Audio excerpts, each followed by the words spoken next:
propose maintenant, Christian, de passer à la production Mula en France, qui est également très importante. Des enjeux très forts ces derniers mois, cette année et demie, notamment des enjeux sanitaires. Peux-tu nous parler un petit peu des enjeux et du contexte ? Alors c'est vrai que cette filière, elle a fait causer un petit peu dans les chaumières sur le territoire. Deux enjeux majeurs, c'est l'équilibre entre l'offre et la demande et l'enjeu sanitaire. Alors ces dernières années, 3, peut-être 4, on va dire 3 aujourd'hui, influenza et un Covid en 5-6 ans, ça a chamboulé les marchés entre l'offre et la demande et l'aspect sanitaire, il a été majeur. Pour ce qui est de l'aspect sanitaire, il y a eu un travail de fond qui est fait aujourd'hui par rapport à la mise sous abri, la claustration des animaux. Donc on va dire que les choses sont en route. Donc il y a constamment un rééquilibrage du marché entre l'offre et la demande, notamment à cause des influences aviaires. Tu décrirais comment, toi, le bon niveau de production finalement en France pour le canard mulard ? Alors c'est une bonne question, puisque cette question, là, en interprofession au niveau du CIFOC, on pose la question combien de canards on aura besoin demain ? Si on met un coup de rétro, en 2015, nous produisions 40 millions de mulards et on était en crise, on était en surstock en foie. Cette année, en 2021, on va produire 23 millions, les conséquences de l'influenza et du Covid. On peut imaginer, mais ça ne tient qu'à moi, qu'un marché équilibré pourrait être autour de 28 à 29 millions, équivalent foie. Ce qui est important dans la filière, il faut qu'on fasse focus sur la consommation du foie. Il faut savoir que la France est le premier producteur et le premier consommateur de foie gras. Donc on a tous les éléments pour essayer de trouver cet équilibre.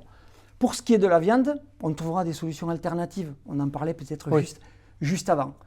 On a besoin de trouver un équilibre et c'est ce qui est dit en Interpro parce qu'on est en déséquilibre et c'est extrêmement perturbant pour notre métier et on ne voudrait pas devenir régulateur de la filière.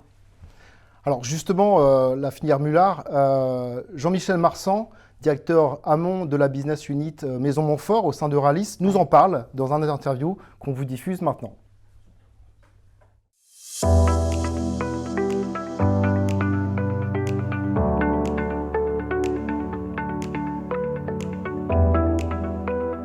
Bonjour, je suis Jean-Michel Marsan. J'ai la direction de la partie amont chez Euralis, c'est-à-dire plus précisément au sein de la BU Maison Montfort. Principalement, nous travaillons sur 2 bassins de production en France, le bassin sud-ouest et le bassin grand ouest, qui comprend la Bretagne et les Pays de Loire. Et dans la Maison Montfort, nous avons également la partie bulgare qui complète nos approvisionnements. Je travaille avec Grimaud Frères depuis toujours d'ailleurs, depuis le début où je suis rentré dans cette entreprise, cet approvisionnement était déjà présent. Donc nous avons comme ça pu voir toute l'évolution du produit des années 2000 jusqu'à maintenant. En ce qui concerne le marché mulard, on est automatiquement enclin à tenir compte de l'attente sociétale. Donc il y a la partie engraissement que nous devons orienter sur beaucoup plus d'acceptabilité. Et derrière, après, il y a toute la partie sexage dans l'œuf. C'est une technique qui est en train d'être mise au point chez Grimaud Frères et nous attendons avec impatience que cette technique soit industrialisée. Ça sera une étape sans retour et c'est un sujet qui sera définitivement cadré et on ne reviendra pas en arrière. Donc c'est une étape à franchir. On va essayer de la franchir le plus rapidement possible pour fournir à nos clients un produit éthique. En ce qui concerne le marché du mulard, c'est vrai que c'est très important de préciser ce point. Nous avons géré en même temps sur la partie 2020-2021 2 crises en cumulé, la partie Covid avec une fermeture des restaurants pendant 7 à 8 mois par an et une crise d'influenza qui s'est déclenchée au mois de janvier 2021 sur la partie sud-ouest principalement. Donc en fait, le marché, comment nous répondons à nos clients en ayant une production totalement déséquilibrée, soit par la demande, soit par l'offre à un moment donné sur la partie sud-ouest. Donc comment nous avons répondu, c'est par la complémentarité des 2 bassins. Et ce qui fait un axe très fort de la BU Maison Montfort, c'est que nous sommes positionnés en France sur 2 bassins d'égal volume et en même temps qui se complètent énormément. Donc à un moment donné, en 2020, c'est la partie sud-ouest avec ce positionnement en GMS qui a tiré une partie de la production au Grand Ouest pour arriver à supporter la fermeture des restaurants. Et en 2021, avec l'arrêt de beaucoup de sites, de 80% des sites dans le sud-ouest. La partie ouest a essayé de compenser et nous avons pu compenser tout cet approvisionnement qui nous a manqué pendant à peu près 6 mois. Concernant l'ITOP 85, c'est un produit que nous avons appris à maîtriser et ça c'est un travail qui a été mis en place entre les équipes terrain du sud-ouest et du grand ouest et les équipes Grimaud Frères pour que nous obtenions le produit que nous avons besoin, tant au niveau du poids de foie que des produits à viande. Donc tout le travail a consisté à nous permettre d'obtenir toute la gamme de foie qui puisse approvisionner tous nos clients et respecter les taux de fonte que nous avons besoin. Et concernant les poids de magret, tout l'itinéraire technique nous a permis d'obtenir les poids qui correspondent au marché avec des pièces qui sont au juste poids et donc au juste prix pour nos clients. Concernant le traitement de griffes, c'est une technique que nous avons généralisée sur l'ensemble de nos sites d'élevage et qui nous permettent de pouvoir essayer de maîtriser un peu mieux le comportement des animaux. Et pour nous, c'est une énorme avancée et vraiment cette technique, il faut qu'elle puisse être partagée par tous les opérateurs, tout simplement. Au niveau des évolutions du produit Grimaud Frères, au niveau du Mulard ITOP, nous avons participé à la mise au point il y a longtemps du traitement du bec, mais dernièrement du traitement des griffes. Et quand on voit l'amélioration du comportement des animaux en élevage, mais surtout en engraissement, c'est vraiment une technique qui doit pouvoir être proposée à une majorité des clients pour, en quelque sorte, amener un certain bien-être au niveau des animaux en engraissement et en élevage.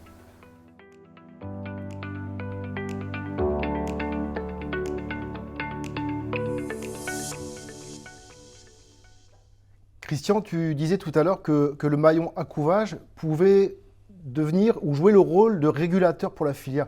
Qu'est-ce que tu entends par là? L'objectif, ce n'est pas qu'on devienne régulateur, mais c'est nos clients qui ont la vision du marché. C'est à eux de nous guider sur les mises en place des reproducteurs.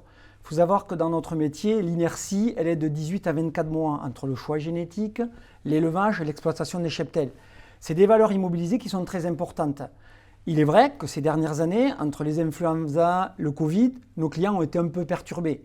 Nous avons besoin de retrouver de la sérénité dans cette filière. Il est clair qu'aujourd'hui, en dépeuplant nos cheptels, on perd de l'expertise, on immobilise des valeurs qui sont importantes, dont on a besoin de retrouver une certaine stabilité. C'est ça qu'on a besoin. Et la stabilité, forcément, elle va venir également avec des normes de bien-être animal, des attentes sociétales de plus en plus fortes. Jean-Michel en a parlé dans le reportage. Quels sont les axes de travail sur la filière Mulard autour du bien-être animal? Alors aujourd'hui, il y a 2 axes au niveau de la filière. On a été missionné et challengé par les pouvoirs publics et par l'Interpro pour régler ce problème de destruction, de non-valorisation de la femelle. Donc, le sexage in novo. Le sexage in novo, on va en parler tout à l'heure, de manière très précise lors des innovations. Exactement. L'autre axe, c'est sur le bien-être animal en engraissement. Donc, les organisations de production travaillent là-dessus pour essayer de trouver des solutions, pas alternatives, mais d'adoucir l'engraissement. Et la commission communication du CIFOC fait son job. Concernant les produits, on parlait de sexage in novo. Aujourd'hui, nos ITOP 82, 85A, qui sont les produits phares, aujourd'hui, très prochainement, seront identifiés comme ITOP 82 et 85E. E comme éthique, avec les facultés qu'on leur connaît, aptitude à faire du foie, magret, rendement et surtout confort en élevage et en engraissement. Donc c'est un lancement produit dont on parle chez Grimaud Frères, absolument, avec cette labellisation éthique E oui, pour chaque produit, répondant à des nouvelles normes et autour du bien-être animal, notamment avec le sexage in novo. Exactement. Et sur la traçabilité des produits, de la conception du produit à la livraison des oiseaux, on aura une traçabilité complète de ce produit éthique. Donc l'avenir, très bien. Je te propose maintenant qu'on regarde un reportage de Philippe Juteau, qui est producteur de canards prêts à engraisser, à travers un reportage. Ok.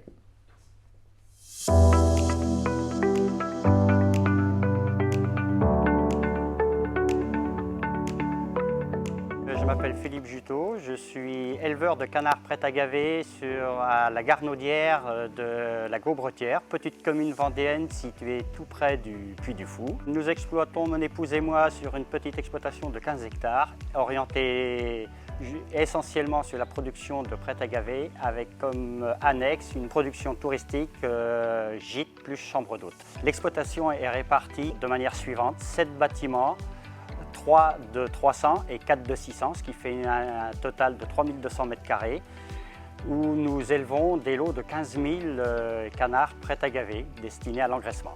Alors l'objectif de l'exploitation aujourd'hui, c'est de produire du canard qui reste conforme à la demande du consommateur.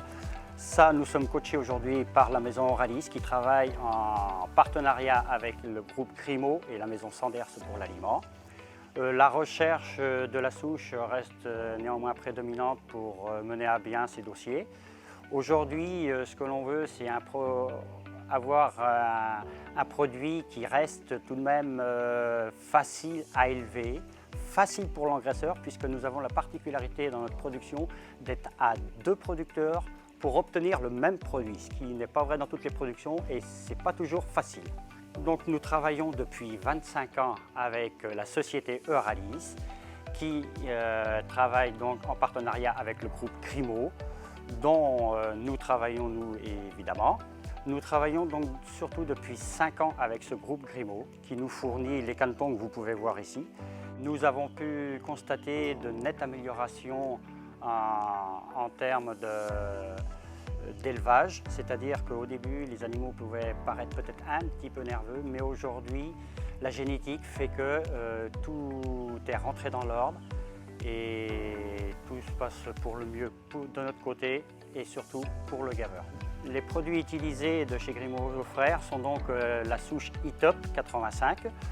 Nous avons pu constater tout de même une nette évolution, surtout dans ces 5 dernières années, que ce soit au niveau indice, comportement et résultats techniques. Le produit éthique, dans l'avenir, je pense que ce sera un très bon produit et c'est lui qui gagnera quelque part, puisqu'il sera déjà sélectionné dans l'œuf, ce qui permettra une valorisation de 100% des animaux nés. Et il est vrai que c'est très important pour nous. Alors aujourd'hui, le traitement du bec et le traitement des griffes, c'est une très bonne chose, puisque ça nous apporte tout de même du travail en moins. Les animaux sont beaucoup plus à l'aise. Ça nous apporte surtout un confort de travail. Nous avons également un meilleur démarrage, ça se passe très très bien. Moins de mortalité, les animaux ont un confort accentué par rapport à autrefois.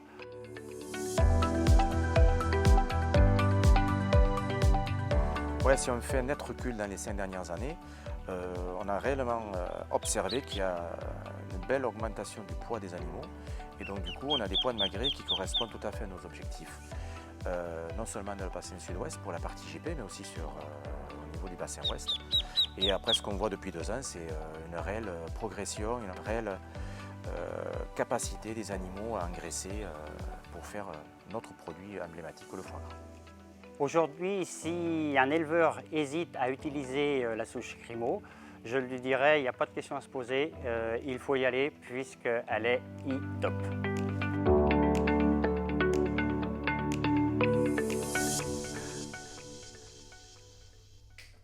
Donc Christian, ta souche est E-Top. Philippe Juteau nous parlait également du traitement des griffes dans le reportage. On l'a vu tout à l'heure sur la filière Barbarie, sur la filière Mullard, sur le traitement des griffes, on en est où? Alors tout d'abord, je vois que Philippe il est convaincu et convaincant sur le E-Top. Pour ce qui est des services associés, en 2005, la filière Mullard s'est approprié le service, puisqu'aujourd'hui on est à 95, pour ne pas dire 100% de cantons traités du bec. Pour ce qui est des griffes, certains opérateurs l'ont intégré dans leur cahier des charges. C'est culturel aussi, puisqu'il y a des régions qui sont plus dynamiques par rapport à ce service.